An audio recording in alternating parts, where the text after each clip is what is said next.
আমাদের দেশে নির্বাচনগুলি যেভাবে হয় সেখানে টাকা এবং পেশি শক্তির একটা প্রভাব সবসময় থাকে এবং নির্বাচনের দিনও নানান রকম ঘটনা ঘটে। এবারে আমরা তুলনামূলকভাবে এটাকে একটা সেই তুলনায় গ্রহণযোগ্য নির্বাচন বলতে পারি, কারণ নির্বাচনের দিন সেই তুলনায় সহিংসতা হয়নি, মানুষ ভোট দিতে পেরেছে। কিন্তু নির্বাচনের আগে যে টাকা ছড়ানো বা পেশি শক্তির প্রভাব, সেই বিষয়গুলি কিন্তু হয়েছে, সেটার একটা প্রভাব আমরা দেখেছি।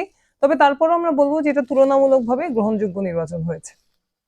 ভোটারদের উদ্দেশ্যে আমরা তো যেটা বলতে চাই সেটা হচ্ছে যে আমরা তো আসলে ধারাবাহিকভাবে জনগণের সংগ্রামের সাথে ছিলাম এবং সেটার কারণে জনগণ আমাদেরকে খুব দারুণ সাড়া দিয়েছে। কিন্তু যেহেতু আমাদের এই নির্বাচনগুলির ক্ষেত্রে এক ধরনের প্রভাবিত করার নানান রকম মেকানিজম কাজ করে, এলাকার মেকানিজম কাজ করে, একটা কলোনিতে থাকার মেকানিজম কাজ করে, কিছুটা বড় ভাইদের হুমকি, বড় ভাইদের স্নেহ শাসন, সেই ধরনের মেকানিজম কাজ করে। নানান রকম ঘটনার কারণে হয়তো ফলাফলে পুরো বিষয়টার প্রতিফলন ঘটেনি, কিন্তু জনগণের মধ্যে আমরা দারুণ সাড়া পেয়েছি এবং আমাদেরকে যে 22,486 জন মানুষ ভোট দিয়েছেন, আমরা মনে করি যে এই ভোট, প্রত্যেকটি ভোট অত্যন্ত মূল্যবান, কারণ তারা স্রোতের বিপরীতে দাঁড়িয়ে এই প্রথাগত রাজনীতিকে রিজেক্ট করে তারা আমাদের পক্ষে দাঁড়িয়েছেন। তারা লুটপাট দুর্নীতির এই ব্যবস্থাকে রিজেক্ট করেছেন, তারা সাম্প্রদায়িক শক্তিকে রিজেক্ট করেছেন এবং তারা নতুন একটা রাজনীতির পক্ষে দাঁড়িয়েছেন।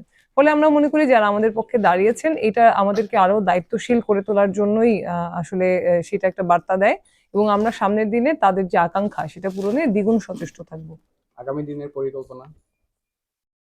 আপনারা জানেন যে আমরা তো জনগণের অধিকার আদায়ের রাজনীতি করি, ফলে এখন এখন থেকেই আমরা আসলে আমাদের সাংগঠনিক সেই সামর্থ্য, সেই শক্তিটা তৈরি করার জন্য আরো পরিশ্রম করব, যাতে করে এই টাকা এবং পেশি শক্তির বিরুদ্ধে জনগণের শক্তি আসলে বেশি শক্তি নিয়ে দাঁড়াতে পারে।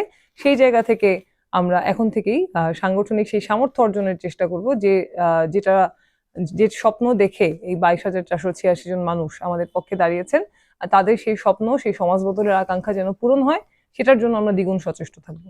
আচ্ছা, এই পরাজয়ের আসলে মূল কারণটা কি মনে করতেছেন?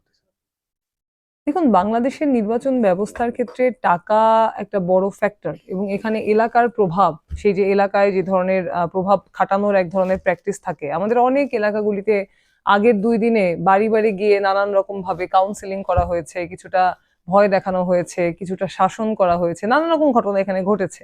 ফলে আমরা মনে করি যে প্রভাবকে মোকাবেলা করার জন্য আসলে সাংগঠনিক শক্তি অর্জন করাটাই হচ্ছে আমাদের প্রধান লক্ষ্য এবং সাংগঠনিক সেই সামর্থ্যটা আমরা অর্জন করতে চাই, যাতে করে এই ধরনের টাকা এবং পেশি শক্তির প্রভাবকে আমরা রুখে দিতে পারি।